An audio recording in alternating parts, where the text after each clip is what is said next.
Baik, terima kasih Pak Hadian, Pak Komarudin Watubun. Saya ingin menyampaikan terkait jalannya Kongres. Ya, kebetulan saya dalam pimpinan sidang, salah satu pimpinan sidang di Rakernas ke-6 yang baru saja kami selesaikan. Rakernas ini dihadiri oleh 86% dari unsur pusat seluruh Indonesia, baik DPD maupun DPC seluruh Indonesia, dan itu sesuai dengan anggaran dasar dan anggaran rumah tangga sudah melebihi 22/3% peserta yang wajib hadir, sehingga forum sudah terpenuhi. Itu yang pertama. Yang kedua, kami mengukuhkan Ibu Ketua Umum yang kami sangat cintai dan kami banggakan, Ibu Hajah Megawati Soekarno Putri. Kami kukuhkan kembali menjadi Ketua Umum PDI Perjuangan untuk masa bakti 2025-2030. Kenapa saya sebut dikukuhkan? Beliau ini sebetulnya sudah kita tetapkan oleh kami. Kami saya sebut itu adalah saya dan Ketua DPD PDI Perjuangan Provinsi Kalimantan Barat dan seluruh Ketua DPD seluruh Indonesia dan seluruh KSP DPC seluruh Indonesia pada saat Rakernas ke-5, yaitu tanggal 24 sampai 26 Mei tahun 2024 yang lalu di Kemayoran. Saat itu seluruh DPD seluruh Indonesia, DPC seluruh Indonesia sudah membuat surat pernyataan di atas materai 10.000 dan semua ditandatangani, menetapkan kami meminta kembali Ibu Ketua Umum Ibu Hajah Megawati Soekarno Putri untuk ditetapkan kembali sebagai Ketua Umum untuk masa bakti berikutnya, itu 2025 sampai 2030. Barangkali itu garis-garis besar yang ingin saya sampaikan. Sidang bisa berjalan dengan cepat karena memang seluruh peserta yang hadir kami sepakat, ya, tidak ada perbedaan pendapat satupun. Kemudian saya ceritakan juga terkait dengan sidang-sidang komisi. Setelah kami mengukuhkan dan Ibu mengangkat sumpah janji di situ, ya, untuk menjabat kembali sebagai Ketua Umum masa bakti 2025 sampai 2030. Selanjutnya kami masuki sidang-sidang komisi. Di sidang komisi ini dibagi 3, itu ada komisi program, itu isinya adalah seluruh bendahara DPD dan DPC seluruh Indonesia. Kemudian komisi politik yang isinya adalah seluruh ketua-ketua DPD dan ketua-ketua DPC seluruh Indonesia, dan komisi organisasi yang anggotanya adalah semua sekretaris DPD dan DPC seluruh Indonesia.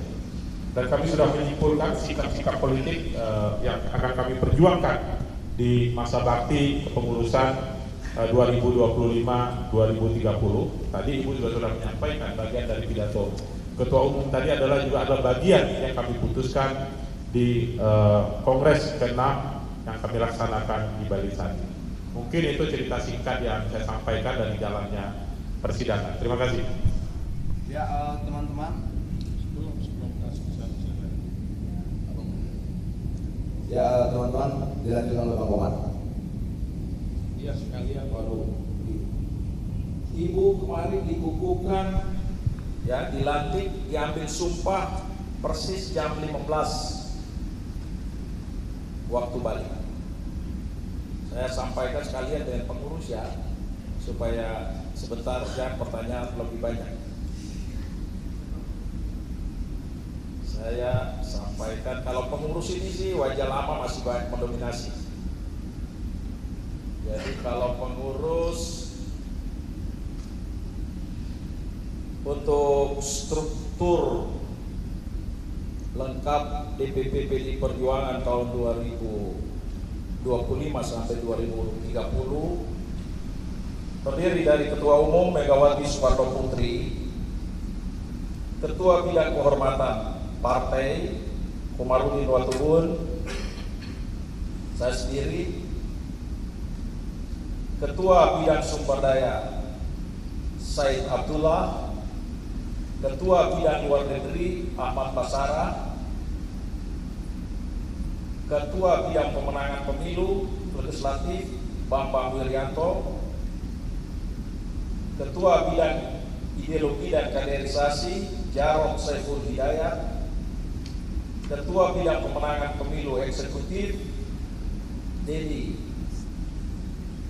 Hanteru Sitorus, Ketua Bidang Politik Puan Maharani, Ketua Bidang Pemerintahan dan Otonomi Daerah Ganjar Pranowo, Ketua Bidang Reformasi Hukum dan Hak Asasi Manusia Yasona Lawli, Ketua Bidang Perekonomian Basuki Cahayapurnama, Ketua Bidang Kebudayaan Rano Karno, Ketua Bidang Pendidikan dan Kebudayaan Putih Guntur Soekarno, ini wajah baru. Ketua Bidang Kebijakan Politik dan Reformasi Birokrasi Kerakyatan Abdullah Aswar Anas, Ketua Bidang Penanggulangan Bencana Tri Risma Harini, Ketua Bidang Industri Perdagangan dan Tenaga Kerja Darmadi Daryanto, Ketua Bidang Kesehatan Rifka Ciptani, Ketua Bidang Jaminan Sosial Harry Charles Honoris, Ketua Bidang Perempuan dan Anak Gusti Ayu Bintang Darmawati, Ketua Bidang Koperasi dan UKM Andreas Edi Susetyo, Ketua Bidang Pariwisata Wirianti Sukardani, Ketua Bidang Pemuda dan Olahraga Esti Wijayanti, Ketua Bidang Keagamaan dan Kepercayaan kepada Tuhan Yang Maha Esa Sohyari Misrawi, ini sekarang Duta Besar Indonesia di Tunisia. Ketua Bidang Ekonomi Kreatif dan Ekonomi Digital Muhammad Prananda Prabowo, Ketua Bidang Pertanian dan Pangan Sada Reswati, Ketua Bidang Kelautan dan Perikanan Profesor Rohmin Tahuri, Ketua Bidang Kelautan dan Lingkungan Hidup Eriko Supatuga, Kehutanan dan Lingkungan Hidup, Ketua Bidang Hukum dan Advokasi Roni Talapesi, Ketua Bidang Keanggotaan dan Organisasi Andreas Hugua Parera,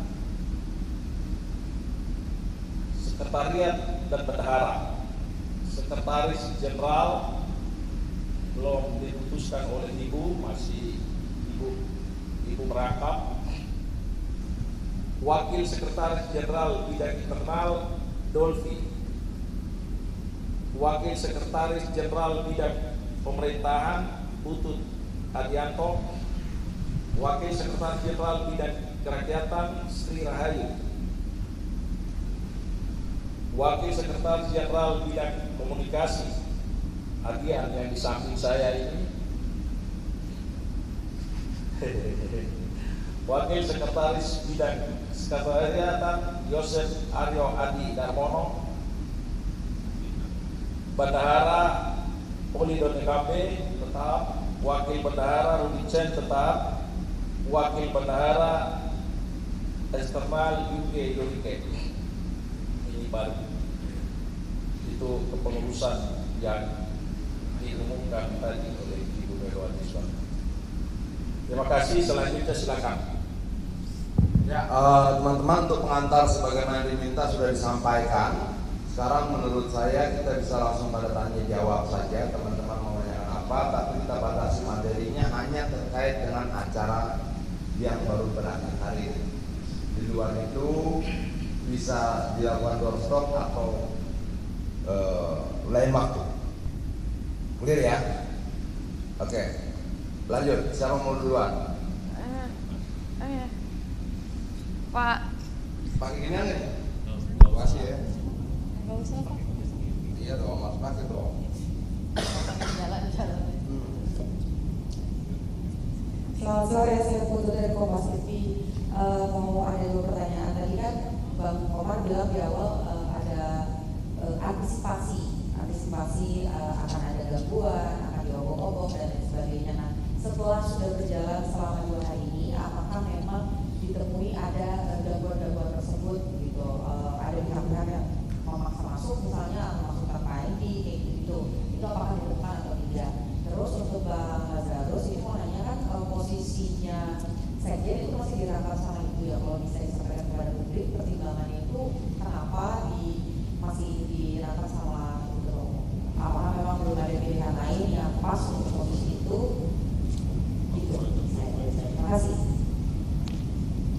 lagi. Langsung ya pada Pak Komar atau Pak Lazarus. Iya dong. Selamat sore Pak Dian, Pak Komar, dan Pak Lazarus. Mungkin pertama kalau Pak Mauludin tadi sebenarnya sudah disampaikan bahwa banyak wajah lama di DPP. Nah itu sebenarnya maknanya apa? Apakah memang tantangan ke depan yang dihadapi juga sama atau mungkin Ibu punya pertimbangan lain? Gitu. Lalu ke Pak Lazarus, mungkin terkait yang rapat-rapat komisi itu salah satunya ada komisi politik ya. Nah apakah dalam diskusi atau dalam keputusan di komisi politik itu ada hal strategis bagaimana menyikapi situasi politik saat ini, bagaimana PD Perjuangan harus bersikap, entah langsung bahkan bisa lebih spesifik kepada mungkin presiden atau wakil presiden atau seperti apa. Terima kasih. Cukup gue dulu. Oke. Baik. Yang pertama dari Putu. Itu pertanyaan apakah 2 hari ada gangguan atau tidak. Ya kalau orang yang merencanakan gangguan juga tidak sempat mempersiapkan diri karena kami memang melakukan itu secara hati-hati dan sangat tertutup. Jadi termasuk teman-teman wartawan juga kan baru tahu kan persiapan sudah sekian lama. Jadi kita memang mengantisipasi betul. Jadi sampai hari ini, sampai tutup ini, alhamdulillah tidak ada gangguan. Kemudian yang kedua tadi menyangkut Ibu. Kenapa sekjen belum diumumkan? Ya pasti Ibu punya pertimbangannya.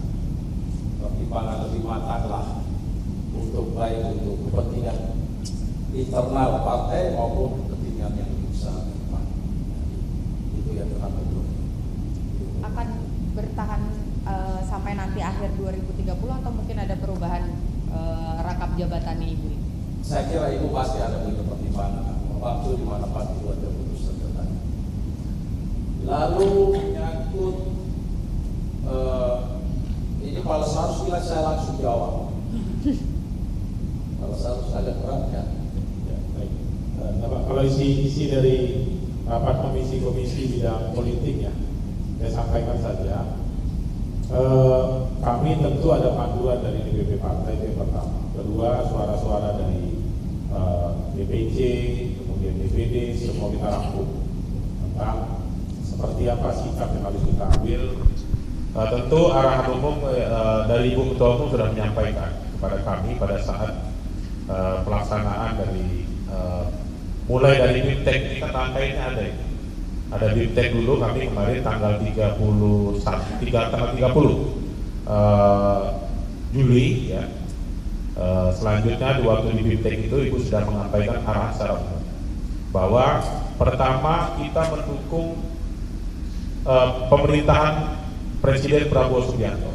Itu sudah disampaikan juga oleh Pak Deddy Sitorus kemarin.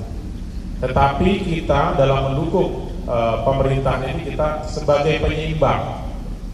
Ini garis umumnya ya, kita sebagai penyeimbang. Di dalam sikap politik yang dibahas kami kemarin tentu masukan-masukan dari daerah seperti apa perkembangan di masing-masing daerah. Ini dinamikanya lumayan ya, karena di kami di politik kemarin cukup alot dan cukup ramai dibahas untuk sebelum kami putuskan ya. Dan tadi pada saat sambutan penutup Ibu Ketua Umum sudah merangkum bahwa PDI Perjuangan mengambil sikap sebagai penyeimbang. Sebagai penyeimbang disampaikan oleh Pak Komarudin tadi, seluruh kegiatan-kegiatan atau seluruh program pemerintah yang pro rakyat kita dukung. Manakala menyimpang dari aturan dan ketentuan yang ada, norma-norma umum pemerintahan yang ada dan seterusnya, tentu kami menggunakan sikap sebagai penyeimbang.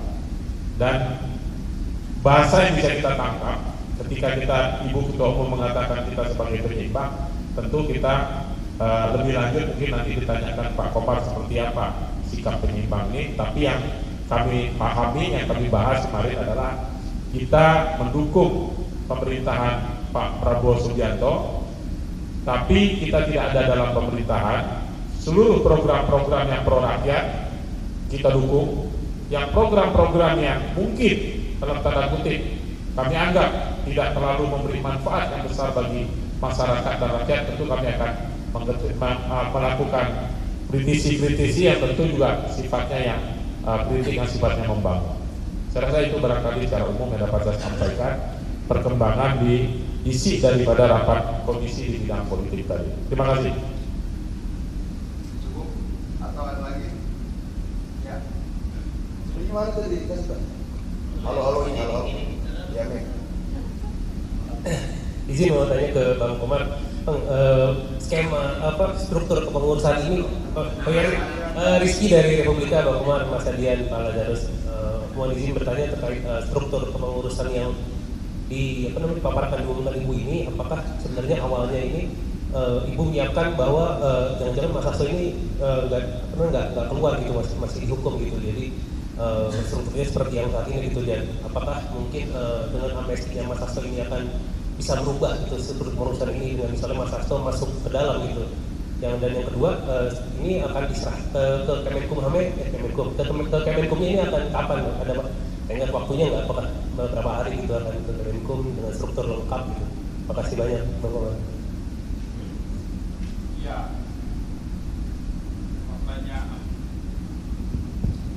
pertanyaan pertama itu hanya Ibu yang tahu.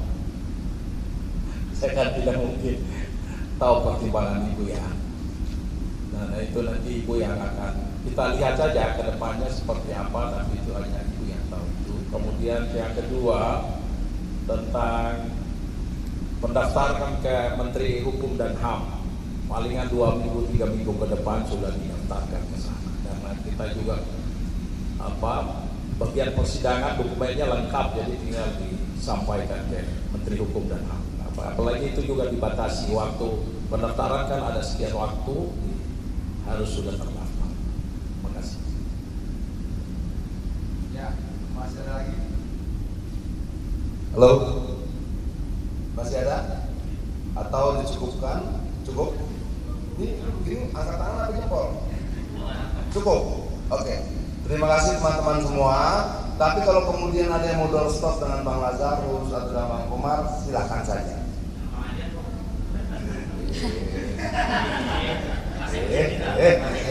Nah, dengan demikian, dengan seluruh rasa hormat, acara konferensi pers ini kita tutup. Bagi yang mau bertanya langsung terkait dengan masing-masing, bisa nggak bertanya sama Bang Lazarus terkait situasi Kalimantan Barat? Bisa, karena dia ketua DPD PDI Perjuangan Kalimantan Barat.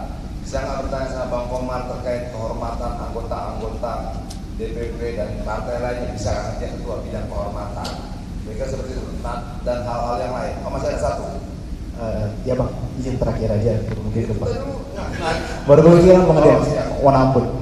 Izin, saya Jose dari Metro TV mau bertanya kepada mungkin Bang Adian atau Bang Komar. Kemarin Ibu Ketua Komisi 4 Bu Titi mengucapkan selamat atas terpilihnya lagi Ibu Megawati Soekarno Putri sebagai Ketua Umum. Apakah mungkin ada pesan yang disampaikan dari Bapak Presiden tentang terselenggaranya Kongres ke-6 ini dengan baik?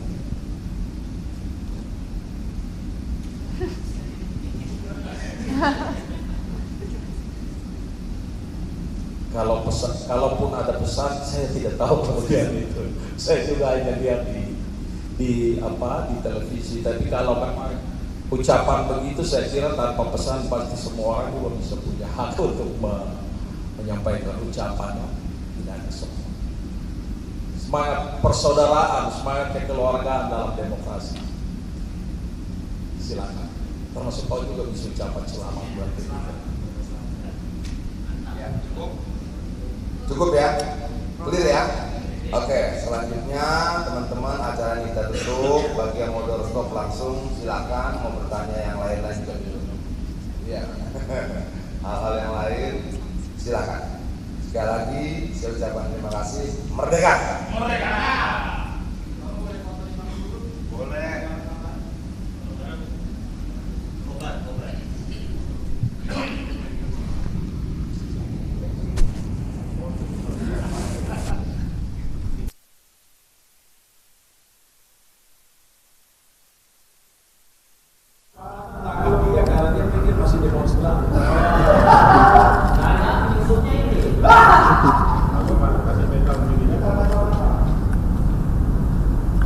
Terima kasih. Satu, dua. Satu, dua. Satu, dua. Cakep.